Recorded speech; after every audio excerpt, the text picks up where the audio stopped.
حضرت علی رضی الله عنه څومره لوی سړی دی. یو سړی د بار نه راغی دی نه پیژن چې دا څوک دی. نو تپوس یې ته چې ته څوک یې؟ من انت؟ حضرت علی صاحب ته ته څوک یې؟ پکار دا و چې ورته وی چې زه د نبي علیه السلام زوم یم. پکار دا و چې وی د هغه د تره زوی یم. فاتح خیبر دی، رکوټې سړی نه دی. حضور پاک د ده په حق کې د جنتیت اعلان کړی دی او باب العلم یې ورته ویلی دی چې علي صاحب د علم دروازه ده. انا مدینة العلم وعلی بابها. او د حضور دی یو نه وي چې د حضرت حسن او حسین پلار یم، دی یو نه وي چې د بی بی فاطمې خاوند یم. وی ته څوک یې؟ من انت؟ ته څوک یې؟ او ته څه وایي؟ ما انا الا رجل من المسلمین. وی زه یو نو بل څه نه یم، د مسلمانانو کې یو سړی یم، بس یو عام مسلمان یم. عاجزي الله ته خوښه ده، په عاجزۍ الله خوشحالېږي، په کبر الله خفه کېږي. لا تمشي في الارض مرحا انك لن تخرق الارض ولن تبلغ الجبال طولا. وی چې په لاره ځې نو خپې د کبرجنو په شانتې موړه، کبر باندې مه ګرځه. څه به وکړې؟ نه دا ځمکه شلولی شي چې پې وردن نه شي، د خدای ځمکه نه شي شلولی، او نه دا سر اوچتولی شي د اسمان ته ورسې. حضرت لقمان چې خپل بچي ته نصیحت کوي نو یو نصیحت ورته دا کوي چې بچې ګورې په ځمکه به د کبر تلل نه کې، په اسانه او په نرمه طریقه په دې ځمکه ګرځه. لویي به ځان کې نه پیدا کې، عاجزي په ځان کې پیدا کې. نو په عاجزۍ الله خوشحالېږي. څومره چې الله انسان کمال ته رسوي، ګورې په عاجزۍ رسوي، په کبر کمال ته نشي رسېدی. زمونږ د دارالعلوم دیوبند چې کوم بانی مبانی دی او د ټولو استاذ دی مشر مولانا قاسم نانوتوي رحمت الله علیه، ډېر لوی سړی و. نو د دارالعلوم دیوبند بنیاد دی ښودی دی. دی د شاه عبدالغني رحمه الله شاګرد و. نن سبا د دارالعلوم دیوبند نه څومره چینې روانې دي. د دنیا ګوټ ګوټ کې په لکونو شاګردان دي دارالعلوم دیوبند، او دا په لکونو مدرسې چې څومره د دنیا په ګوټ ګوټ کې دي، دا ټولې مدرسې د دارالعلوم دیوبند په نقشه روانې دي. او ټولو کې دارالعلوم دیوبند شاګردان د شاګردانو شاګردان د شاګردانو شاګردان لګیایي درسونه کوي. د دې ټولو ثواب به مولانا قاسم نانوتوي رحمه الله ته رسېږي. لوی سړی قسم. او علم اوهو د علم غر و غر چې خدای پاک دله کوم علم ورکړی، د دې له اندازه ولګوئ چې کله د دارالعلوم دیوبند بنیاد یې ښوده، ځمکه ورته چا وقف کړه، دشت و بیابان ځمکه. هغه وخت کې چا په ځمکو څه کول؟ نو خوب ویني، خوب د دواړو جهانو مبارک سردار په خوب کې ولید. قاسم ولې په سوچ او په فکر کې پروت دی؟ وی حضرت د مدرسې بنیاد اکدم او په دې سوچ کې پروت یم چې دا آبادي څنګه وکم، د طالبانو د رهایش د اوسېدو کوټې کم ځای جوړې کم، لنګر کم ځای جوړ کم طالبانو له، او دارالحدیث چې ستاسو د احادیثو درس پکې کېږي هغه په کم ځای کې جوړ کم، او جومات په کم ځای کې جوړ کم چې مونځ پکې کېږي. حضرت په دې سوچ کې پروت یم، په دې فکر کې. د دواړو جهانو مبارک سردار ورته فرمایي وی راځه چې زه درته نقشه واچوم، په دې نقشه دارالعلوم جوړ کا. اوس دی خوب ویني نو نبی علیہ السلام ته مخکې شو، مولانا قاسم نانوتوي رحمه الله ورپسې شو. حضور پاک سره خپله کونټۍ د چوکه مبارکه او په هغې ورته کرښې راښکې، دلته به دیوال وی، دلته به دیوال وی، او د دې کرښو دننه به دارالحدیث جوړ کړي چې کوم دی احادیث لولېږي، او د دې کرښو دننه به جومات جوړ کړي، او د دې لاندې به لنګر دی او دلته طالبانو د کوټو دی. مکمل نقشه ورته نبی کریم صلی الله علیه وسلم واچوله په خوب کې، کرښې راښکې. او لا عجیبه ناشنا دا ده چې وی نبی علیه السلام خپې بلې خپې روان او زه ورپسې روان. دی راپاڅېد د خوب نه، چې راپاڅېد اوس په دې سوچ کې دی چې ما ته خو نبی علیه السلام نقشه واچوله، خوب خو بندوي نه نو، ولې که دې ځای ته ورځم چې دا نقشه رانه هېره نه شي، چې هغې راته څنګه فرمایلي چې اقسې دیوالونه ووام چې هغه ځای ته ورغې د حضور پاک د هغه کونټۍ مبارکې کرښې م پرتې وې او د هغې د خپو د قدمونو نشانونه م پراته وو. دومره لوی سړی. زه کله ویم چې د کمې مدرسې بنیاد د دواړو جهانو سردار کېږي هغې نه به خیر نه خورېږي. د کمو طالبانو د کمرو بنیاد چې نبی کریم صلی الله علیه وسلم کېږي هغې نه به خیر نه خورېږي. دارالعلوم دیوبند د هغې نه خدای ډېر لوی خیر خور کړی، انتهایی لوی. په مدینه منوره کې یو لوی عالم عربي و، نو خلق ور سره ډېر ناست و. ما یو دوه شاګردانو هغې نه مې تپوس وکړه دا څوک دی؟ وایي دا زمونږ استاد دی، او سپین ګیرې، غټه سپینه ګیرې او ښکلې مزېداره. نو زه ور نږدې شوم، یاره زه ور نږدې کېږم چې د حدیثو اجازت ترې وغواړم.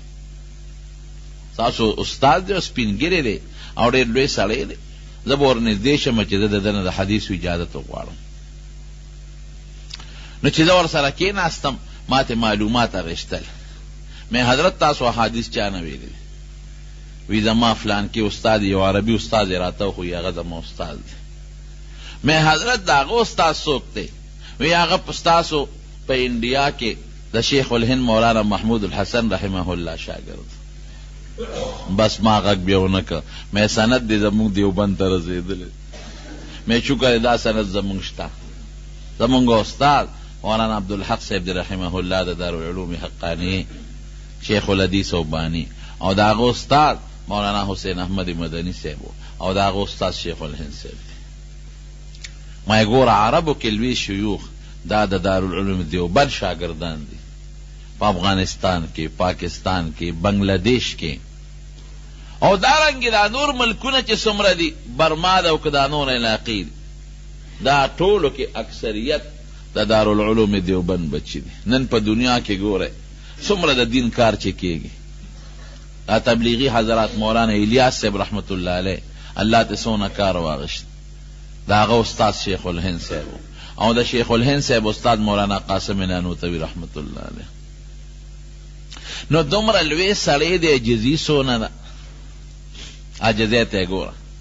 یو ځل یو په هندوستان کې یو کلی شاهجهانپور به یې ورته وي، هغې کې به کال په کال د دې غیر مذهب او د مسلمانانو په منځ کې باسونه کېدل.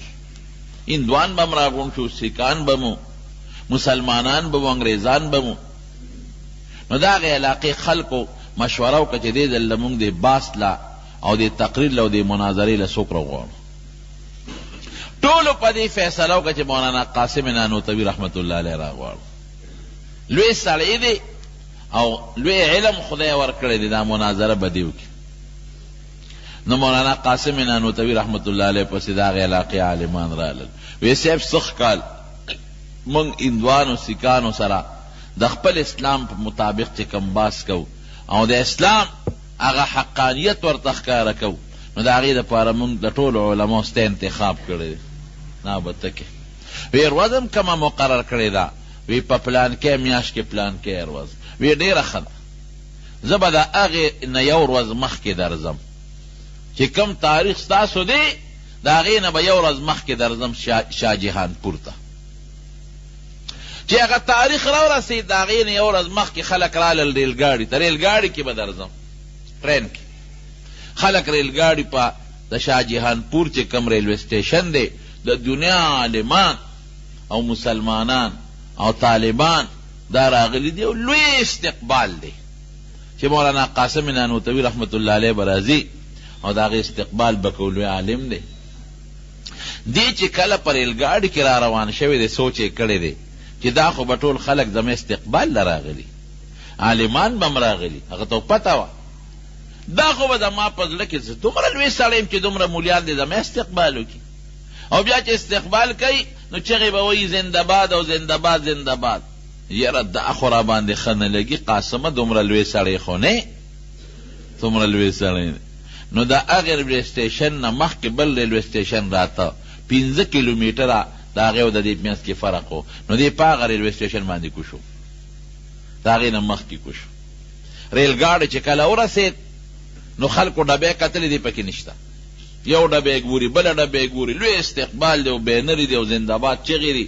چې وی قتل دی پکې نشته. الکه حضرت رانغی پریشان دي چې دا خود نه ټلیفون شته، هغه زمانه خو د ټلیفونونو نه وه، او نو اوس مونږ تلی شو چې هغه پسې طلب وکړو چې حضرت تا خو مونږ سره وعده کړې و، سالم ستا د مناظرې نمبر یې ښه دی، او دا کتر او نه رسېدی، خو د هندوان او سیکانو دا ټول خلک به راپورې خاندي چې مولام پټ شو. مولانا قاسم صاحب چې په هغه بل ریلوے سټیشن کو شوی دی نو پیاده را روان شوی دی چې دا خلک ستړي شي او دوی خپلو کورونو ته لاړ شي، نو چې کم مولا صاحب زه غوښتم نو زه به لاړ شم د هغه کور ته بیټک ته به ور داخل شم چې نه ما ته څوک د زنده‌باد چغه ووایي، نه زما څوک استقبال وکړي چې زما په زړه کې هغه لویي پیدا نه کړي، دومره لوی سړی خو نه یم چې دا دنیا خلک دې زما استقبال کوي. نو لاره کې یو خوړ په خوړ پیاده مزل را روان دی غریب، خوړ کې چې راځي نه خوړ کې اوبه ډېرې وې، نو د پنسي اوچتې کړې وې، خو بیا هم دا پرتوک ته لون شو، کمیس یې اوچت که او پرتوک ته لون شو، نو د خوړ نه چې کله پورې وته نو اوس په دې سوچ کې دی چې دا پرتوک خو د مالان دی، د خټم شو لوندم شو، دا به انزل غواړي او دا به اوچولم غواړي، نو که دا خو انزل خو آسان دي، دا اوبو کې به یې غوپه کم، خو که دا زه اوچولو ته انتظار کوم نو دا خو بیا زما باندې شپه راځي او خلک مې هلته په تمه دی، هغوی به هم پریشانوي. نو دا چلی وکړه چې لنګ یې وواو او هغه خپل پرتوګ یې راواغېسته چې کوم لوند و د خټو شوی هغه یې ووینځه او کونټه یې ورسره وه چې زه په لاره به دا پرتوګ په دې کونټه کې ورکمه او په دې اوږه د پاسه به اوچت ونیسم نو هوا به یې وی او نور به پرې لګي نو په دې به وچي. الله اکبر، فقیرانه شان دی. سړی کم سړی دی؟ د شیوخو د مفسرینو د محدثینو استاد، هغه سړی چې حضور پاک ورته نقشه اچوي، د علم لوی غر او لکه د ملنګانو غوندې هغه خپل پرتوګې په کونټه کې ورکه او کونټه یې په اوږه نیولې ده او نور ته یې نیولې ده او لنګ یې والې دی او غریب روان دی. خلک عالمان راغلي دي په ټیشن کې وګرځېدل، پیدا یې نه کړه، اوټلو کې ورپسې ګورې هسې نه اوټ چېته مخکې راغلي بل ګاډي کې، په اوټلو کې نشته. مولانا قاسم نانوتوي رحمت الله علیه چې څنګه راغی نو ستړی و، یاره چې اوس ورځمه دا خلک به لا پوره نی خوارو، خامخا به لارو کې ولاړي، راشي یو هوټل ته لاړ شه نو هغې کې به یو ګنټه به په یو کمره کې لږ ارام وکړي نو بیا به لاړ شه. نو چې هوټل ته څنګه ورغی هوټل والا دې تپوس کو نوم دې څه دی؟ نو د خپل زوړ نوم خورشید حسن و، دا نوم یې بیا ځان ته بدل کړی، زوړ نوم یې خورشید حسن، نو هغه ته هغې ته یې وایي زما خورشید حسن نوم دی او لږ ساعت دپاره یو کمره راله راکړې، په کمره کې یو بوټی خوب کوم ارام، دا جامې به مې موچي شي، نو هغې کې سم لاست مولیان ورپسې ګرځي، خلک خو خواره شو لاړل خپلو کورونو ته، خو چې کم مولیان دي هغې ګرځي ودرېږه د بسونو اډې ته لاړ شو چې ته بس کې نه راغلی، هلته هم نشته، یاره یو هوټل دی دې غاړه کې ودرېږي هغې کې ګورو چې ته هغې ته نه ننوتې، چې هوټل ته ورل تپوس به هوټل کې کاو چې د مولانا قاسم نوم سړی خو څوک نشته هغې نه، چې هوټل ته ورل هغه رجسټر یې کته یو نوم پکې راووت خورشید حسن. وی دا څوک دی؟ وی دا دې کمره کې یو بوډا سپین ږیری راغلی دی او په دې کمره کې دی.